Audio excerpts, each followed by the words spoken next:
Good morning, students. Today we're going to read about mining and industry in Minnesota. One company you might want to familiarize yourself with is 3M, Minnesota Mining and Manufacturing. That's what the 3M stand for in 3M, Minnesota Mining and Manufacturing. We'll read from 164 through 167, starting with Anton Antia and the iron mining industry on page 164. 17-year-old Anton Antia arrived in the tiny mining community of Bawabik in 1906. He'd come all the way from Finland to live and work in the Minnesota's Mesabi Range. Thousands of other Finns had done the same thing during the previous decade or so. It took Antia less than a day to find work in an underground nearby. Antia learned immediately how hard the work was. For more than 10 hours a day, he worked deep underground, shoveling iron ore into wheelbarrows and tram cars, so that the machines could lift up the mine shafts. It was dangerous work, and the mine shafts were dark and dusty and could collapse, especially when miners used dynamite to break up the rock. A few months after Antia arrived on the range, 5 tram cars loaded with iron ore raced out of control and killed 6 men at a mine near Eveleth. The longer Antia worked in the mines, the more he became convinced that the mining companies were treating him and his fellow miners unfairly. Hours were long, up to 14 hours a day, and since miners were paid by the amount of iron they produced instead of by the hour or by the day, they had to bribe foremen to work in places where the ore was plentiful and easy to remove. An unlucky miner earned wages as low as $1.80 a day, but by the summer of 1907, Antia and thousands of his co-workers had had enough. They joined the labor union and walked off their job, demanding better pay and working conditions. It was the first widespread organized strike in the Iron Range had ever seen.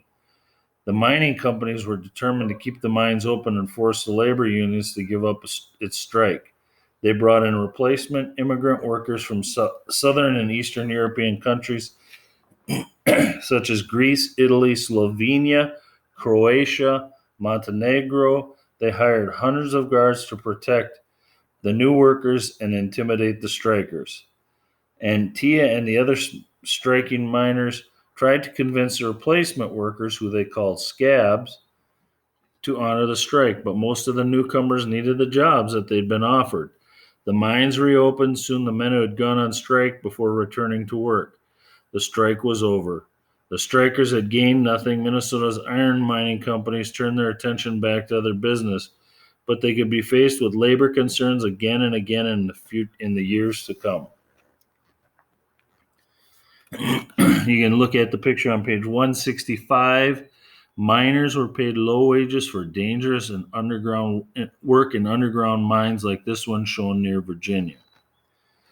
Unions working for workers. Labor unions in Minnesota and across the nation began fighting for better pay and working conditions during the late 1800s. But success came slowly. Strikes like the Minnesota Iron Range often failed to produce immediate improvements in the workplace. But eventually the workers and their labor unions began to make progress.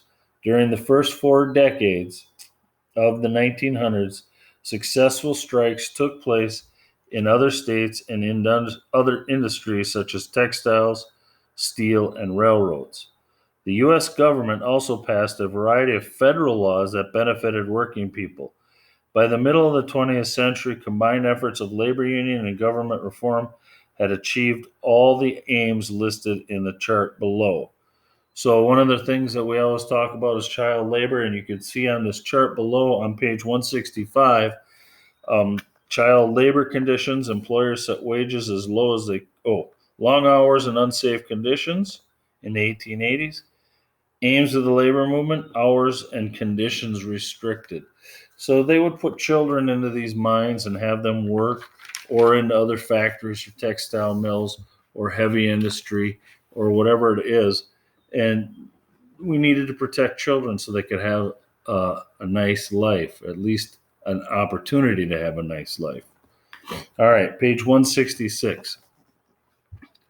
The iron mining equation. Most of Minnesota iron ore country was less than 100 miles away from Lake Superior and was an important part of the industry's success. Trains hauled ore from the mines to the lake. From there, large ships carried the ore to mills in Pennsylvania and Ohio, where it was turned into steel, used in skyscrapers, bridges, railroad cars, trucks, and automobiles. But the proximity to Lake Superior was just part of Minnesota's success in iron mining. Natural resources. Minnesota State Geological reported finding iron ore in the northeastern part of the state in 1865. But it wasn't until 1890s the true magnitude of Minnesota's iron wealth became clear.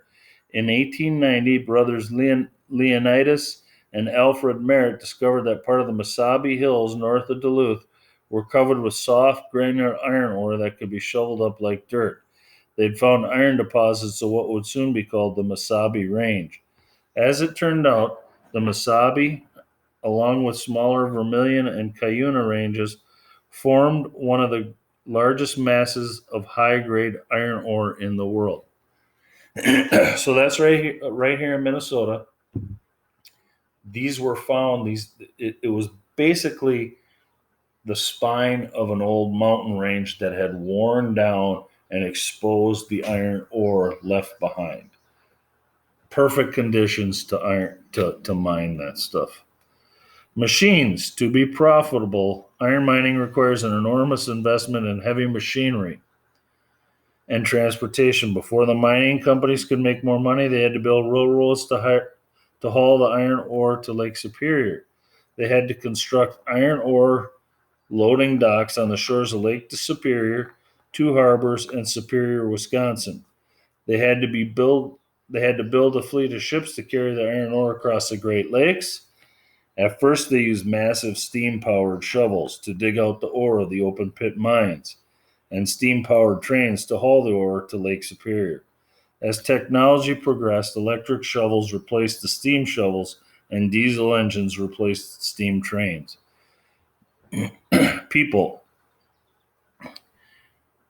Minnesota's iron mining industry depended heavily on the men who worked in the mines, but it needed more than just labor. It needed the money of people who were willing to take tremendous financial risks. The 7 Merritt brothers of Duluth were the first among those risk takers. They made and lost their family's fortune between 1890 and 1895. But as the promise of the industry grew, Eastern investors with deeper pockets stepped in with even more money. During the 1890s, several of the country's most powerful industrialists invested in mining operations on the Mesabi Range. A few of them, and listen to these names because you might have heard them: John D. Rockefeller, J.P. Morgan, and Andrew Carnegie, were well known. Others, such as Henry Oliver, were less famous but just as influential.